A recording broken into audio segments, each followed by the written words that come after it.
వచ్చేసి నాన్న పులి.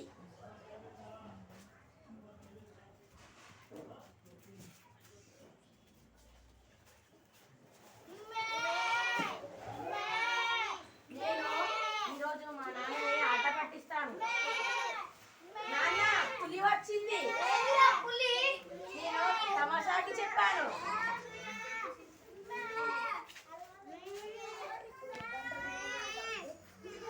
నాన్న ఈసారి కూడా పులి వచ్చింది.